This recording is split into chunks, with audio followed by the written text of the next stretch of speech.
খবরের কাগজটা টেবিলের ওপরে রেখে ঘরের লাইটটা বন্ধ করল শোভন। আজ সারাদিন কাজের চাপ অনেক বেশি হওয়ায় দিনের বেলা খবরের কাগজটুকুতে চোখ বোলানোর সময় পায়নি ও। অগত্যা রাতে খাওয়া দাওয়া সেরে নেওয়ার পর ইজি চেয়ারে বসে নিউজ পেপারটায় চোখ বোলাচ্ছিল। শোভন আগাগোড়াই পড়াশোনায় খুব একটা ভালো ছিল না, তাই ভালো কোনো চাকরির অপেক্ষা না করে বাপ ঠাকুরদার তৈরি করা ব্যবসার হাল ধরেছে ও। শুধু ব্যবসা বললে ভুল হয়, এক কথায় বাপ ঠাকুরদার সাম্রাজ্যকে আরো উন্নত করেছে। বড়বাজারে একটা নামি জামা কাপড়ের দোকান আর একটা দশকর্মার দোকান,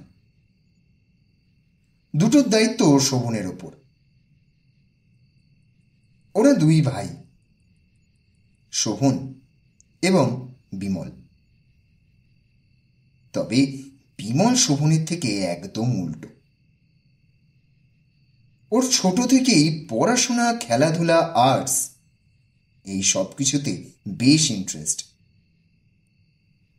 তাই ব্যবসাপাতির রশি ধরার দরকার কোনোদিনও মনে হয়নি ওর। যাকে তবে কিছুদিন হলো শোভনের দোকানে যাওয়া হয়নি, তাই আজ দোকানে গিয়ে দোকানের আবহাওয়াটা ঠিক যেন স্বাভাবিক লাগলো না শোভনের। দোকানে সবকিছু অগোছালো হয়ে পড়ে আছে, হিসেব নিকেশে অনেক ভুলভ্রান্তি, দোকানের স্টকেও কোনো মাল নেই। দোকানের অবস্থা থেকে বোঝা যাচ্ছে কর্মচারীরা এই কদিন যা ইচ্ছা তাই করেছে দোকানের সাথে, সেই বিষয়ে কোনো সন্দেহ নেই। তাই আজ সকাল থেকেই দোকানের সব মালপত্র, হিসেব নিকেশ, স্টক কাউন্টিং সবকিছু একা হাতে সারতে হয়েছে ওকে। দুপুরের পর থেকে একটু সময় পেলেও সেটুকু সময়ও দোকানের হিসেব সামলাতে রীতিমতো হিমশিম খেয়েছে শোভন। তাই সারাদিনের অজস্র ক্লান্তির পর ইজি চেয়ার থেকে উঠে শরীরটা বিছানায় এলিয়ে দিতেই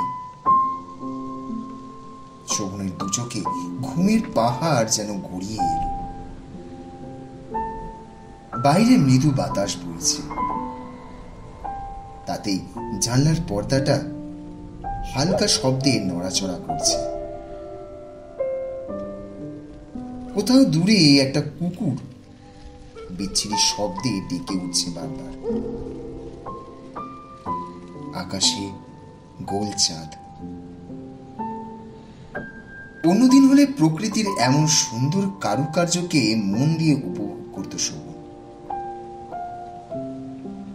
জানলার কাছে দাঁড়িয়ে দূর আকাশে তাকিয়ে থাকত। তবে আজ সেসবের কোনো বালাই নেই। ঘুমের চাদর গভীর, আরো গভীরে হাতছানি দিচ্ছে ওকে। তবে হঠাৎ ঘুমের মধ্যে কেমন একটা অস্বস্তি হতে লাগলো ওর। শোভন বুঝল পালক জাতীয় কিছু একটা যেন শোভনের পা থেকে মাথা পর্যন্ত ওর সর্বাঙ্গে ওঠানামা করছে। শোভনের শরীরটা বারবার যেন শিউরে উঠছে। ঠিক কোন সময় একটা দম বন্ধ হয়ে আসা ঝাঁঝালো পোড়া গন্ধ শোভনের নাকে আসতে শুরু করল। তবে এই পোড়া গন্ধটার উৎস শোভন বুঝল না। বিছানায় নিথর দেহখানা তখনও ক্লান্ত হয়ে পড়ে আছে। তবে এবার কোথা থেকে একটা জ্বলন্ত দেশলাই কাঠি এসে শোভনের বিছানায় পড়েছে। মুহূর্তের মধ্যেই সারাটা বিছানা জুড়ে অগ্নিশিখা দাও দাও করে জ্বলতে শুরু করল।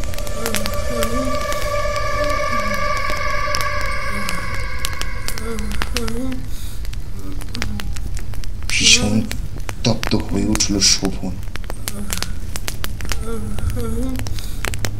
অগ্নিশিখা ধীরে ধীরে জ্বালিয়ে দিল ওর চামড়া, মাংসপেশি, এমনকি রাতের ঘুমটুকু। সেই অগ্নিশিখা ধীরে ধীরে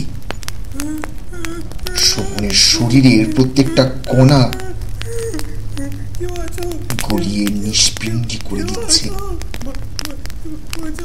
এবার আস্তে আস্তে অগ্নিশিখা প্রবেশ করতে শুরু করেছে শোভনের হাড়গুলোতে। জ্বালা, ভীষণ জ্বালা, আর সাথে এক ভয়ঙ্কর জ্বলন্ত অগ্নিপিণ্ড। যন্ত্রণায় ছটফট করতে শুরু করেছে শোভন। আর কাঁপানো যন্ত্রণায় সারা ঘরে শোভনের কঙ্কাল ছোটাছুটি করছে। একটা সময় পর যন্ত্রণার এমন মরণ চক্র আর যেন সহ্য হলো না শোভনের। কঙ্কালটা ধীরে ধীরে মেঝেতে লুটিয়ে পড়ল। কিন্তু এবার সামনে থেকে কেউ যেন শোভনের দিকে এগিয়ে আসছে।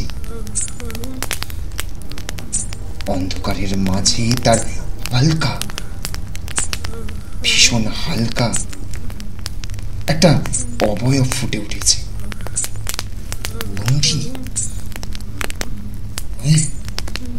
এটা তো নন্দিনী।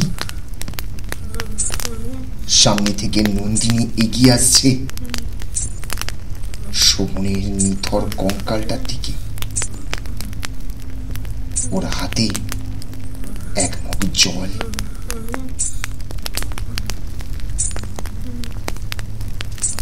নন্দিনী ধীরে ধীরে শোভনের সামনে এসে দাঁড়ায়। জ্বলন্ত শরীরটা নিয়ে কোনো মতে উঠে বসল শোভন। তারপর ভীষণ আতঙ্কে বলতে থাকলো, ঢালো ঢালো ঢালো ঢালো ঢালো, আমায় বাঁচাও বাঁচাও বাঁচাও, নন্দিনী নন্দিনী, জল ঢালো জল ঢালো, বাঁচাও বাঁচাও, আমায় বাঁচাও, আমাকে ঠান্ডা করো। কিন্তু নন্দিনীর মুখে তার কোনো কথা নেই। ওর মুখে শুধুমাত্র একটা ক্রূর হাসি। এমন হাসি যেন চিরে ফেলতে চাইছে আকাশ, পাতাল, মর্ত। এবার হঠাৎ শোভন দেখছে জলের মগটা হাতে নিয়ে উল্টো পথে ফিরে যেতে লাগলো নন্দিনী। ওর পিছনে গলে যেতে লাগলো শোভনের শরীরের মাংস সমূহ। ভীষণ কষ্টে আর্তনাদ করে উঠল শোভন।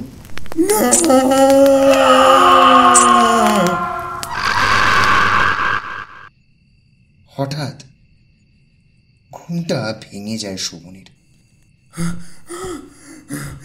বিছানায় ধরফর করে উঠে বসল। বিভৎস এক স্বপ্নে ঘুমটা ভেঙে গেছে। একেবারে শুকিয়ে কাঠ হয়ে গেছে। এই ঠান্ডার দিনেও কপালে জমে উঠেছে বিন্দু বিন্দু জলকণা। এক অজানা ভয়ে থর করে কাঁপছে শোভন। কোনো মতে বিছানা থেকে উঠে দাঁড়িয়ে ঘরের লাইটটা জ্বালালো শোভন। তারপর জানলাটা বন্ধ করল। টেবিলের উপরে রাখা জলের মগটা নিয়ে এক নিঃশ্বাসে খানিকটা জল পান করে অন্তর আত্মাকে তৃপ্ত করল। এখনো নিঃশ্বাসের রেশ ভীষণ ভারী হয়ে আছে। বিছানায় গিয়ে শুতেও যেন খুব কষ্ট হচ্ছে। শোভন আস্তে আস্তে বিছানার এক পাশে গিয়ে বসে থাকে। ওর মনের মধ্যে চলতে থাকা অদ্ভুত মৃত্যুলীলার গপ্পটাকে হজম করার চেষ্টা করছে ও। এক হাত দিয়ে নিজের আরেক হাতে শিরাটা চেপে ধরল। পালস রেট নিজের সীমা অতিক্রম করেছে। এখন এই নিস্তব্ধ ঘরটায় নিজের হৃদস্পন্দন ছাড়া আর কোনো আওয়াজ নেই। পর্দাটা নিজের জায়গায় স্থির হয়ে গেছে। পুরা গন্ধটাও আর ঘরে নেই। চারিদিকে দৃষ্টি ফেলে ভালো করে পর্যবেক্ষণ করল শোভন। তবে কোথাও কিছু নেই। কিছুক্ষণ বসে থেকে নিজেকে শান্ত করে নিল। তারপর ফের শুতে গেল শোভন। খানিকক্ষণ স্বস্তির ঘুমটাও এলো এবার। তবে চোখের দুই পলক ফের খানিকক্ষণ বন্ধ করতেই শোভনের হঠাৎ মনে হলো ওর পাশে যেন কেউ এসে বসে আছে। ভীষণ ভয়ে চোখের পলক খোলার সাহস পেল না শোভন। দাঁতে দাঁত চেপে ধরে ঢের মতো শুয়ে থাকলো এক জায়গায়। কি এক ভয়ঙ্কর অনুভূতি ওকে ধীরে ধীরে গ্রাস করছে। ঘন্টাখানে কেটে যেতেও ওভাবে চুপ করে মরার মতো পড়ে থাকলো শোভন। আর কতক্ষণ এইভাবে পড়ে থাকতে পারি এক জায়গায়? এই কথাটা ভেবেই এবার মনে খানিকটা বল জোগাড় করে তারপর আস্তে আস্তে চোখের দুই পলক মিলে শোভন দেখল না, না, এখানে তো কেউ নেই। তবে চোখ খুলতেই এক ভীষণ আশ্চর্যকর ঘটনা চোখে পড়ল। ওর বেশ মনে আছে খানিকক্ষণ আগে উঠে ঘরের একমাত্র জানলাটা বন্ধ করেছিল। জানলা ছাড়া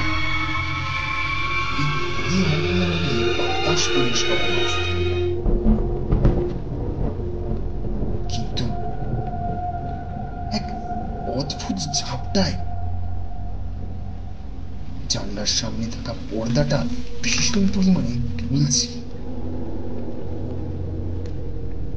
শোভনের মনে এবার একটা চাপা ভয় হতে শুরু করল। জানলা দরজা বন্ধ, ঘরে কোথাও হাওয়া ঢোকার কোনো উপায় নেই। পর্দাটা নড়ছে কেন? বসে বসে এক মনে ভাবছিল শোভন। ঠিক এমন সময় একটা পোড়া গন্ধ শোভনের নাকে ভেসে এলো। এক মানুষ পোড়া গন্ধ, যেন আশেপাশে কোথাও কোনো মানুষ পড়ছে। এটা কি স্বপ্ন না সত্যি, তা যাচাই করার জন্য নিজেই নিজেকে চিমটি কাটল শোভন। কিন্তু না, এটা স্বপ্ন না, ভয়ে এক প্রকার নিজেকে গুটিয়ে নিল। এর আগেও অনেকবার এমন হয়েছে ওর সাথে। কখনো স্বপ্নে কেউ গলা টিপে ধরছে, কখনো বা ওকে কেউ কুপোচ্ছে, আবার কখনো ওকে জলে ঠেলে ফেলে দিচ্ছে। এতদিন এগুলোকে দুঃস্বপ্ন ভেবে এগিয়ে চললেও আজ যেন শোভন অনুভব করল, না না, এগুলো শুধুই স্বপ্ন না, এর মধ্যে এমন কিছু আছে যেগুলো সত্যির থেকে ভয়ঙ্কর, ভীষণ ভয়ঙ্কর।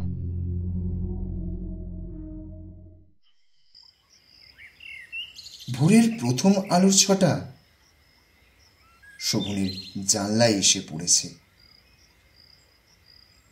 বাইরে ঝিঝি পোকার শব্দ ক্রমশ মিলিয়ে আসছে, কিন্তু ঘরের ভেতর সেই দম বন্ধ হয়ে আসা অসহ্যকর মানুষ পোড়া গন্ধটা যেন তখনও বর্তমান। সকাল 8টা বেজে গেল, বাবু এখনো ঘর থেকে বেরোলো না কেন? ঘড়িতে 8টা বেজে 10 মিনিট। শোভনের মা সবিতা দেবী শোভনের ঘরের দিকে গেলেন। শোভন কোনোদিনও ঘুম থেকে উঠতে এত দেরি এর আগে কখনো করেনি। তাহলে ব্যাপারটা কি?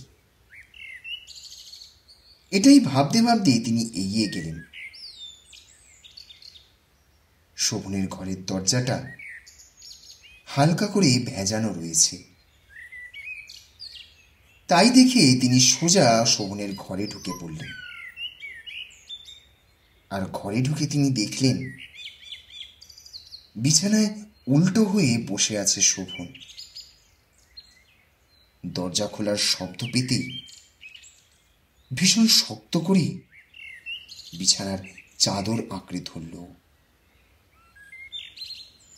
রাতের সেই ভয়ঙ্কর স্বপ্ন এখনো ওকে তাড়া করে বেড়াচ্ছে। কি রে শুভ, কি হয়েছে তোর? ঘর থেকে বেরোসনি? ছেলের পাশে বিছানার এক কোণে এসে বসলেন তিনি। জানি তোর মন ভালো নেই, খুব কষ্ট পাচ্ছিস ভেতরে ভেতরে, তবু বলবো মন শক্ত কর, যা হওয়ার হয়ে গেছে। ভাগ্যের লিখন কেউ আটকাতে পারে না বাবা। কথাটা শান্ত গলায় বলে সবিতা দেবী খানিকক্ষণ চুপ করে বসে থাকলেন। তবে শোভনের কোনো জবাব এলো না। আয়, বাইরে আয়, সকাল সকাল স্নান করে নে, ঠাকুর মশাই চলে আসবেন এক্ষুনি। আজ 1 মাস হলো মেয়েটা আমাদের ছেড়ে গেছে, ওর আত্মার শান্তির জন্য পুজোটা তো দিতে হবে, তুই তৈরি হয়ে নে। এই কথাটা বলতে বলতে ওনার গলাটা যেন ধরে এলো। চোখের কোণে হালকা জল ফুটে উঠল। কোনো মতে কথাটা শেষ করে ঘর থেকে বেরিয়ে গেলেন তিনি। বাড়ির বারান্দায় বৌমার ছবিটা চন্দন আর ফুলের মালা দিয়ে সাজানো রয়েছে। ছবির সামনে প্রয়োজনীয় সব দ্রব্যাদি। সাদা কাপড় পরিধান করেছেন উপস্থিত সবাই। পুরোহিতের মন্ত্রের উচ্চারণ আর ধূপের গন্ধ সারা বাড়ি মোমো করছে। কিন্তু তাও শোভন সেই পোড়া গন্ধটা কিছুতেই যেন এড়াতে পারছে না। নাক মুখ বন্ধ করে কোন রকম অনুষ্ঠান সেরে উঠে পড়ল শোভন। তারপর বাথরুমে গিয়ে বমি করে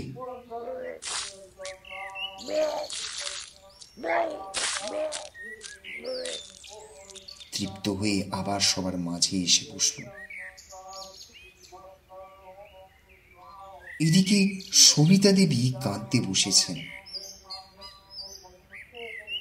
বৌমার অকাল মৃত্যু যেন মেনে নিতে পারছেন না তিনি কিছুতেই। আর পারবেনই বা কি করে? তিনি যে বড্ড ভালোবাসতেন মেয়েটিকে। চোখের সামনে মেয়েটা বড় হলো, ছেলের বউ করে ঘরে আনলাম। হায় রে আমার কপাল, মেয়েটা অকালেই চলে গেল। আমার ছেলেটা কি করবে, কি করে সহ্য করবে এত কষ্ট? শোভন চুপ করে মায়ের মুখের দিকে তাকিয়ে বসে আছে। ওর যে মন খারাপ নেই তা নয়,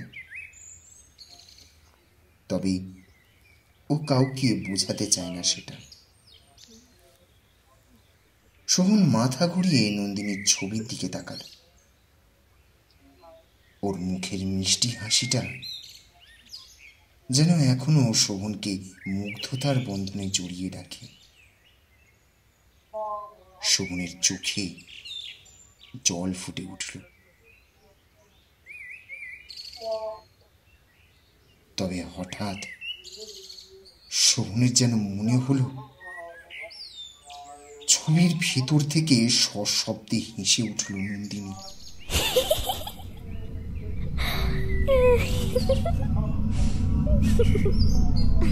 সারা বাড়ি নয়, আবার সেই পোড়া গন্ধটা মোমো করছে। আসনে বসে ভীষণ পরিমাণে কেঁপে উঠল শোভন। নন্দিনী যেন ছবির ভিতর থেকে বলছে, আমায় খুব ভালোবাসো তাই না?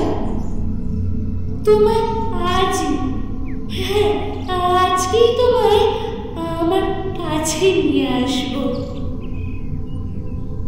তারপর আমরা একসাথে থাকবো।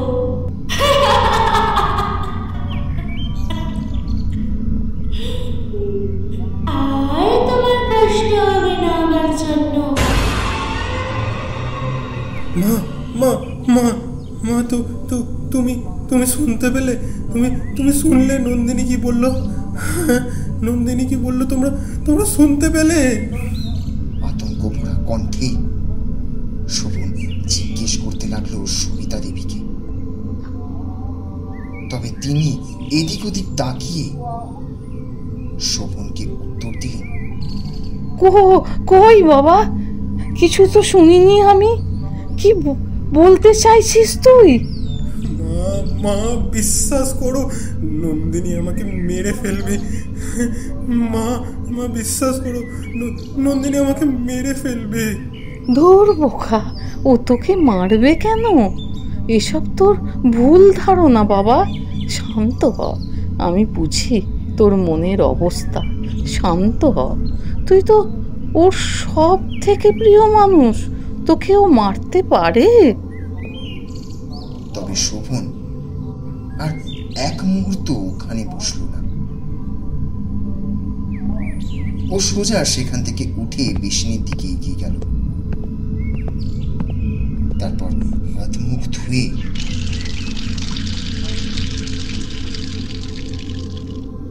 নিজের ঘরে চলে গেল।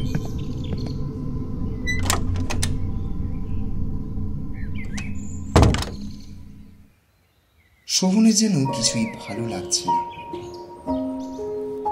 আজকাল আর কোনো কিছুতেই মন লাগছে না। গত 1 মাস ধরে এত বেশি মাত্রায় দুঃস্বপ্ন দেখাতে শোভনকে যেন সবসময় মৃত্যুর একটা ভয় ঘিরে থাকে। এই কথাটা অনেকবার বাড়ির মানুষদের বোঝাতে চেয়েছে শোভন, কিন্তু বাড়ির সবাই এটা ওর ভুল ধারণা ভেবে উড়িয়ে দিয়েছে। তবে গতকালের পর শোভন নিশ্চিত এখানে কিছু একটা আছে,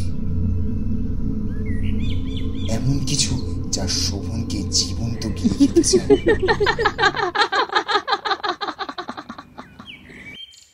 এসব ভাবতে ভাবতেই চোখটা হঠাৎ বুঝে এলো শোভনের। গত 1 মাস ঘুম নামক বস্তুটা ওর জীবন থেকে যেন হারিয়ে গেছে।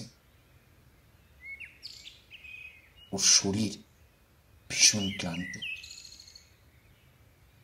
ভীষণ ক্লান্তিতে শরীরটা এলিয়ে দিল বিছানায়। কিন্তু চোখটা লেগে আসতেই সেই দম বন্ধ করা পোড়া গন্ধটা আবার পেল শোভন। সঙ্গে সঙ্গে চোখ দুখানা খুলে উঠে বসল বিছানায়। তবে চোখ খুলতেই ভীষণ পরিমাণে চমকে উঠল শোভন।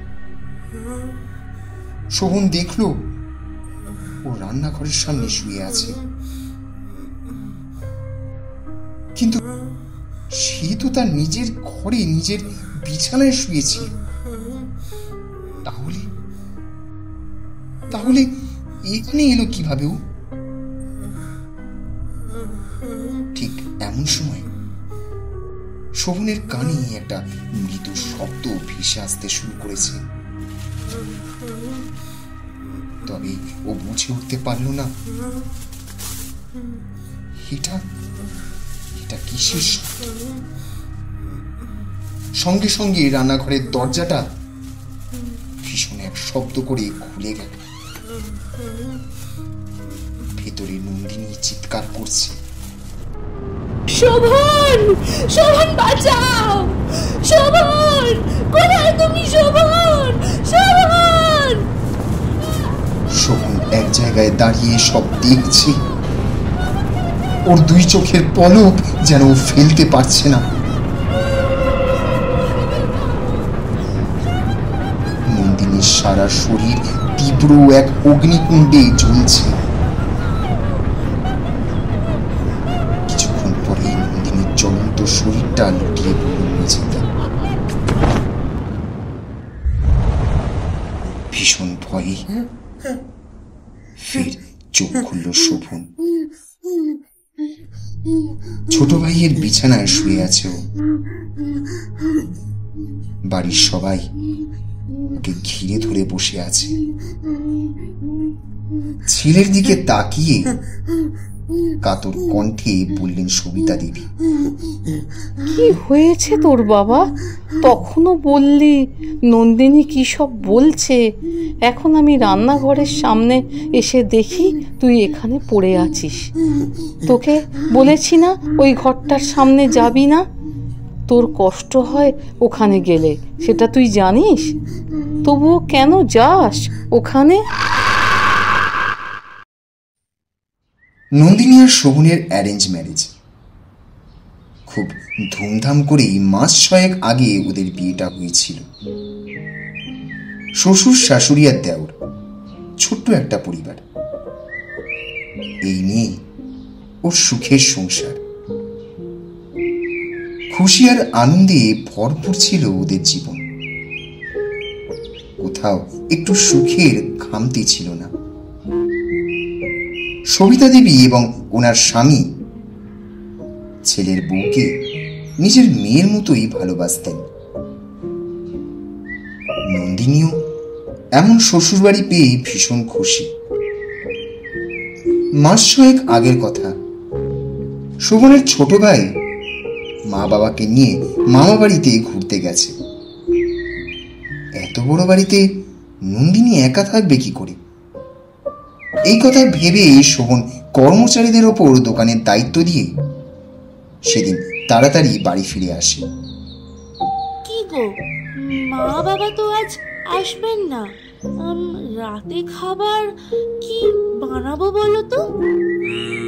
আজকে যদি বাইরে কোথাও খেতে যাই তাহলে কেমন হয়? অনেক দিন থেকে দুজনে মিলে কোথাও খেতে যাওয়া হয়নি। ভালোই হয় তো, তাহলে রাতের রান্নার থেকে আমিও মুক্তি পাই। এই এই এই কখন বেরোবে? ও রে বাবা, এত খুশি! তাহলে রাতে কিন্তু আমরা ডিনারে যাচ্ছি। এখন একটু কফি খাওয়া যাক নাকি? আচ্ছা বসো, আমি বানিয়ে আনছি। আরে না না, তুমি বসো, আমার হাতের খেয়ে দেখো, আমি বানিয়ে আনছি। না না না, বললাম তো আমি যাচ্ছি, তুমি বসো। আচ্ছা বাবা, যাও। এত রাগ? এই হ্যাঁ, শোনো, কড়া করে বানিও কিন্তু। হ্যাঁ ওরে বাবা, আচ্ছা ঠিক আছে। রান্নাঘরের দিকে এগিয়ে গেল নন্দিনী। শোভন টিভির সামনে বসে আছে। তবে ঠিক মিনিট 5 পর টুম করে একটা আওয়াজ হলো। শোভন ঘর থেকে বেরিয়ে ছুটে গেল সেই শব্দের উৎস খুঁজতে। নন্দিনী, নন্দিনী। তবে ও দেখল রান্নাঘর দিয়ে ভীষণ ধোঁয়া বেরোচ্ছে। শোভন ভীষণ চেঁচিয়ে সেদিকে ছুটে গেল। হতবাক হয়ে দেখছে শোভন সবকিছু। নন্দিনী রান্নাঘরে অগ্নিশিখার মাঝে দাউ দাউ করে জ্বলছে। শোভন কিছুই বুঝে উঠতে পারছে না ওর এখন ঠিক কি করা উচিত। তবে ঠিক এমন সময় শোভনের নজর গেল পাশে ছোট ভাইয়ের ঘরের দিকে। ও ছুটে গিয়ে ছোট ভাইয়ের ঘর থেকে একটা মোটা ব্ল্যাঙ্কেট নিয়ে ঝাঁপিয়ে পড়ল সেই অগ্নিশিখার মাঝে। নন্দিনী, কিচ্ছু হবে না তোমার, কিচ্ছু হবে না। কোনো মতে নন্দিনীর আতপোড়া শরীরটাকে 5 কোলা করে বের করে নিয়ে এলো শোভন বাইরে,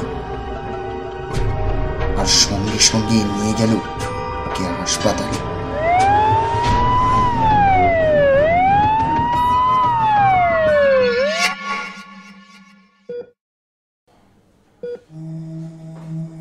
নন্দিনীর মা বাবা ও শোভনের মা বাবা সবাই এসে পৌঁছেছে বার্ন ওয়ার্ডে। বার্ন কেস, তাই হাসপাতাল থেকে পুলিশ ইনফর্ম করা হলো। শোভন হতবাক দৃষ্টিতে হাসপাতালের করিডোরে দাঁড়িয়ে রয়েছে। নন্দিনী তথা শোভনের পরিবার নতুন বৌমা ও কোলের মেয়ের এমন অবস্থা দেখে ভয়ে শিউরে গেছেন। ডাক্তাররা নিজেদের পর্যাপ্ত চেষ্টা করছেন, তবে এতে কতটা সুরাহা হবে সেই নিয়ে দুই পরিবারের মাঝে নানান কথাবার্তা চলছে। 3rd ডিগ্রি ডিপ সুপারফিশিয়াল, অর্থাৎ শরীরের প্রায় 70% বার্ন হয়েছে। এক্ষেত্রে আমরা হয়তো চেষ্টাটুকুই করতে পারি, বাকিটা ঈশ্বর যা ভালো চান। এই কথাটা শুনেই নন্দিনীর মা অজ্ঞান হয়ে পড়লেন। ওনাকে ধরাধরি করে মেডিসিন ডিপার্টমেন্টে নিয়ে যাওয়া হলো। নন্দিনীর বাবা ওনার স্ত্রীকে নিয়ে চিন্তায় পড়ে গেছেন। এদিকে মেয়েও মৃত্যু শয্যায়। ইতিমধ্যেই শোভন ডাক্তারের সামনে হাত জোড়ো করে লুটিয়ে পড়ল। প্লিজ প্লিজ ডাক্তারবাবু, প্লিজ নন্দিনীকে বাঁচান, ওকে বাঁচান, আমি আমি সারা জীবন কৃতজ্ঞ হয়ে থাকবো আপনার কাছে, বাঁচান ওকে। আহা, দেখুন আমরা তো চেষ্টা করছি ওনাকে বাঁচানোর, বাট একটা হিউম্যান বডি 40%-এর কম বার্ন হলেও তাকে বাঁচানো যায়। তবে আপনার স্ত্রীর ক্ষেত্রে 70% বার্ন, চান্স অনেক কম। বডি ফ্লুইড একেবারে 0। আমরা কন্টিনিউয়াসলি ফ্লুইড দিচ্ছি, বাট সেটা বডিতে স্টে করছে না। আমরা সব রকম চেষ্টা করব, আপনারা ভগবানকে রাখুন। এইটুকু বলেই ডাক্তারবাবু করিডোরের লম্বা পথটা ধরে হেঁটে চলে গেলেন। তবে সারা রাত হাসপাতাল কর্তৃপক্ষর নানান চেষ্টা করার সত্ত্বেও প্রায় 12 ঘন্টার মধ্যেই সবার সব চেষ্টাকে ব্যর্থ করে নন্দিনী চিরতরে চোখ বোঝায়। ডাক্তারদের চেষ্টা আর শোভনের ভালোবাসার জোরে গোটা 12 ঘন্টায় যেন 12 বছর আগুনে জ্বলার সমান কষ্ট পেয়েছে।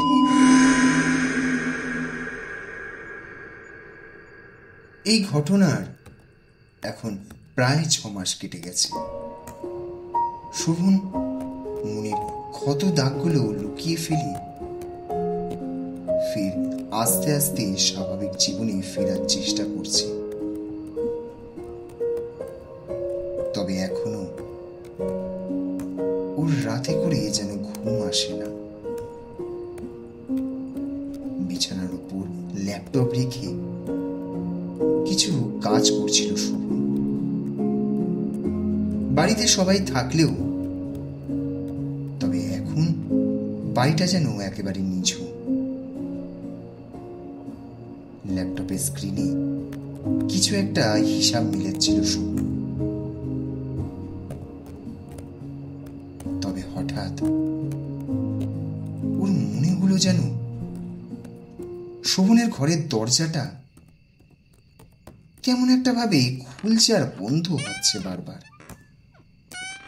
জিনিসটা যেন বড্ড অসহ্যকর লাগছে শোভনের।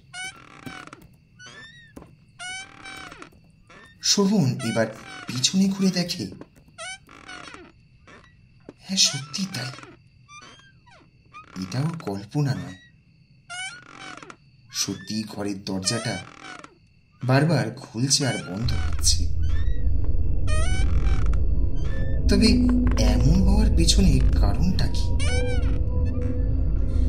শোভন বিছানা থেকে উঠে দাঁড়িয়ে দরজাটা বন্ধ করতে যাবে, ঠিক এমন সময়ও দেখে দরজার আর কোনো প্রতিক্রিয়া নেই। সেটা নিজের মতোই ভেজানো রয়েছে। তবে এই ব্যাপারটা যেন বড্ড অদ্ভুত লাগলো ওর কাছে। শোভন আবার ল্যাপটপের সামনে বসে নিজের কাজ করতে শুরু করল। কিন্তু এইবার শোভনের পিছনে থাকা সেই ইজি চেয়ারটা হঠাৎ দুলতে শুরু করেছে।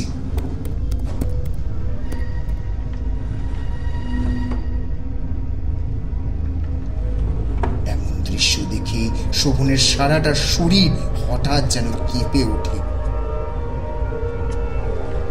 নিজের 2 চোখে বিশ্বাস করে উঠতে পারছে না শোভন। এগুলো কি সত্যি হচ্ছে?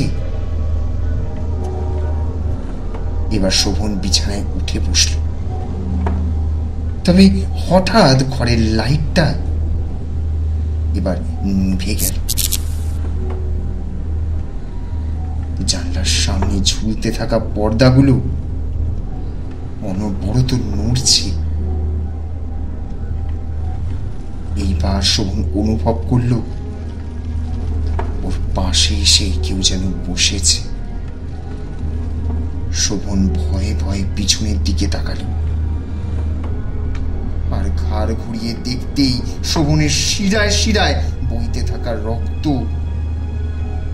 যেন হিম শীতল স্রোত হয়ে উঠল। কি এটা? তার মুখের দিকে একবার তাকিয়ে হতবাক হয়ে পড়ল শোভন। সেই বিভৎস মুখের চামড়াগুলো উঠে উঠে আছে, ভিতরের আধপোড়া কাঁচা মাংসগুলো বেরিয়ে আসছে বাইরের দিকে। মণিহীন দুই জোড়া ঝলসানো চোখ। শোভন সঙ্গে সঙ্গে মুখ ঘুরিয়ে নিল সামনের দিকে। কি বিভৎস আর ভয়ঙ্কর দৃশ্য! মুখটার দিকে যেন ঘুরে তাকাতে পারছে না ও আর। হঠাৎ ভীষণ পরিমাণে বমি পেয়ে গেল শোভনের।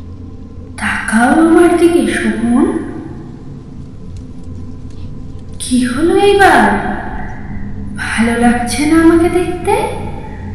দেখো দেখো, এটা তোমার দেওয়া প্রথম শাড়ি। আমি যত্ন করে রেখেছিলাম। আমাকে কি সুন্দর লাগছে না? বলো বলো বলছি।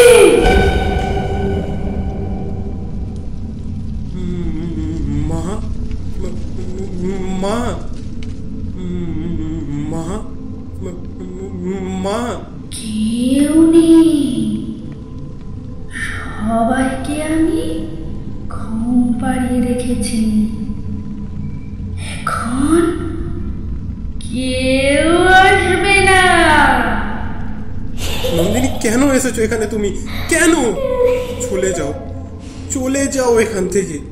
আমার আমার তোমাকে দেখে ভয় করছে। কেন কেন ভয় করছে? হ্যাঁ কেন? এই চেহারাটা তো তোমারই দেওয়া। তাহলে ভয় পাচ্ছ কেন নিজের সৃষ্টিকে দেখতে? না না, এটা এটা সত্যি না। এটা এটা তোমার ভুল ধারণা নন্দিনী। ভুল ধারণা? ভুল ধারণা? সেদিন বাড়িতে আমি আর তুমি ছাড়া আর কেউ ছিল না। আমি নিজে হাতে গ্যাস অফ করে রেখেছিলাম। তাহলে তাহলে কি করে আগুন লাগলো? তুমি লাগিয়েছিলে, তুমি। না নন্দিনী, এটা এটা পুরো সত্যি না। আমি আমি গিয়েছিলাম রান্নাঘরে, তবে গ্যাস অন করে গরম জল করেছি। কিন্তু কিন্তু তারপর হয়তো হয়তো আমার আর মনে ছিল না গ্যাসটা অফ করতে। আমি জানি আমি ভুল করেছি, তবে সবটাই অজান্তে অজান্তে। নন্দিনী, বিশ্বাস করো, ক্ষমা করে দাও প্লিজ, ক্ষমা করে দাও আমায়। আমি রান্নাঘরে জ্বলছি আর সেটা তুমি বাইরে থেকে দেখছিলে,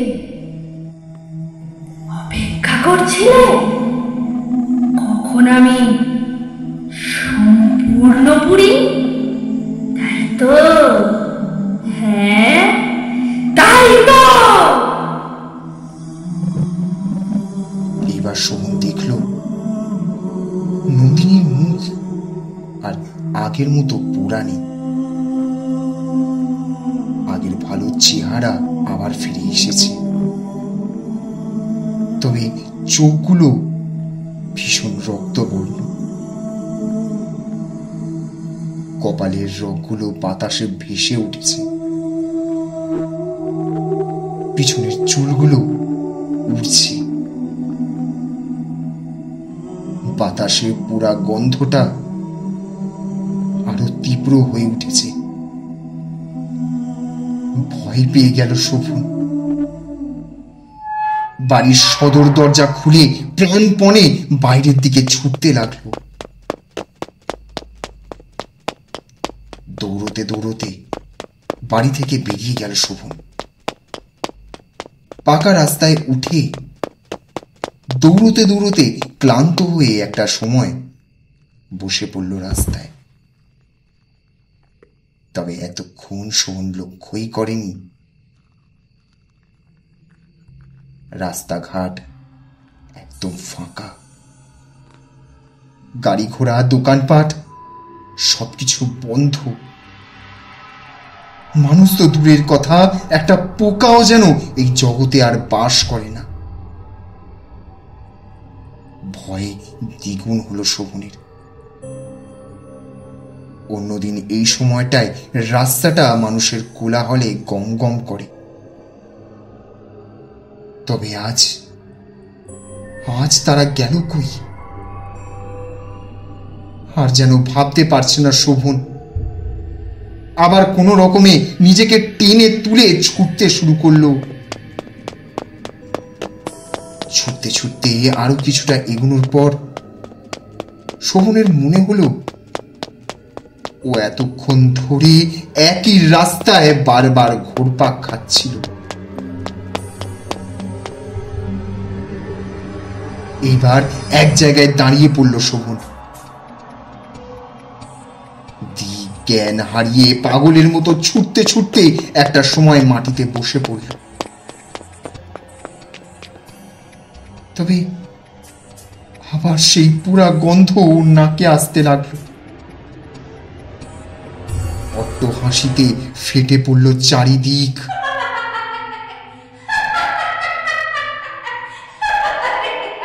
প্রতিধ্বনি হতে লাগলো সেই হাসির আওয়াজ। ওর সামনে আবার সেই জ্বলন্ত নারী এসে দাঁড়িয়েছে। শোভন উঠে দাঁড়িয়ে আবার দৌড়াতে শুরু করল। দৌড়তে দৌড়তে ফের বাড়ির ভেতরে চলে এলো শোভন। তবে এইবার হঠাৎ বাড়ির মূল দরজাটা যেন বন্ধ হয়ে গেল। সাথে সাথে বাড়ির ভেতরে বাতাস বইতে লাগলো জোরে জোরে। দরজা জানলার আওয়াজ হচ্ছে ভীষণ। প্রত্যেকটি ঘরের দরজা এক এক করে বন্ধ হয়ে যাচ্ছে, একমাত্র সেই রান্নাঘরটা ছাড়া। সব দিক বন্ধ পেয়ে রান্নাঘরের সামনে এসে দাঁড়ালো শোভন। বাতাসে সেই নারী মূর্তির অবয়ব ভীষণ বড় হয়ে উঠেছে। সারা শরীর জ্বলছে শোভনের। সাথে কে যেন চাবুকের আঘাতে চৌচির করছে শোভনকে বারবার। যন্ত্রণায় ছটফট করতে করতে লুটিয়ে পড়ল শোভন মাটিতে। মেঝেতে বসে প্রাণ ভিক্ষা চাইছে। হঠাৎ এক গগনভেদী চিৎকার সেই অবয়বে। আনন্দের চিৎকার, প্রতিশোধের চিৎকার। কেন করেছো আমার সাথে এমন? উত্তর দাও শোভন, উত্তর দাও। আমি কিছু করিনি নন্দিনী, আমি কিচ্ছু করিনি। আমায় জ্বালিও না, আমি সহ্য করতে পারছি না। আমায় ছেড়ে দাও। মিথ্যে কথা, আবার মিথ্যে কথা। মরবি তুই, মরবি, কিন্তু যত দেরি করবি তত বেশি কষ্ট পাবি। বল, কেন আমার সাথে এই নোংরা কাজটা করেছিস? বল। আমায় মেরে ফেলো, তবু এমন কষ্ট দিও না। মেরে ফেলো আমায়। হঠাৎ আকাশে ভীষণ এক বজ্রপাত উঠল, আর সেই হাই ভোল্টেজের বিদ্যুৎ শোভনের শরীরে আঘাত করতে লাগলো বারবার। সাথে সাথে কেউ যেন শোভনের চামড়াগুলো ব্লেড দিয়ে কেটে সেখানে লবণ আর লঙ্কা গুঁড়ো ভরে দিতে লাগলো। এত হিংস্রতা দেখিও না। আমি আমি আমি বলছি, সব কিচ্ছু বলছি। আমি একজনকে ভালোবাসতাম। তাকে পেতে হলে তোমাকে সরাতে হতো, তাই কথা ফুরিয়ে গেল শোভনের। আরো বেশি হিংস্র হয়ে উঠল নন্দিনী। অমানবিক যন্ত্রণা নিয়ে হাত জোর করে অনুরোধ করতে লাগলো শোভন। তবে চোয়াল শক্ত করে নন্দিনী বলল, তার জন্য পুড়িয়ে মারা দরকার ছিল। হ্যাঁ, আমি নিজেই ছেড়ে চলে যেতাম। আমায় বলতে আমি নিজেই চলে যেতাম। নিরপরাধ আমাকে তুই জ্বালিয়ে মেরেছিস। আমি তোর মতো খুনিকে কি করে ছেড়ে দেব বল? তোকে মেরে আমি তৃপ্ত হব, আমার জ্বালা জুড়বে। তোর মতো পাপীদের একমাত্র শাস্তি মৃত্যু। এক অদৃশ্য আগুনে নন্দিনী জ্বালিয়ে মেরে ফেলল শোভনকে। তৃপ্ত হলো ওর প্রতিশোধের অগ্নি।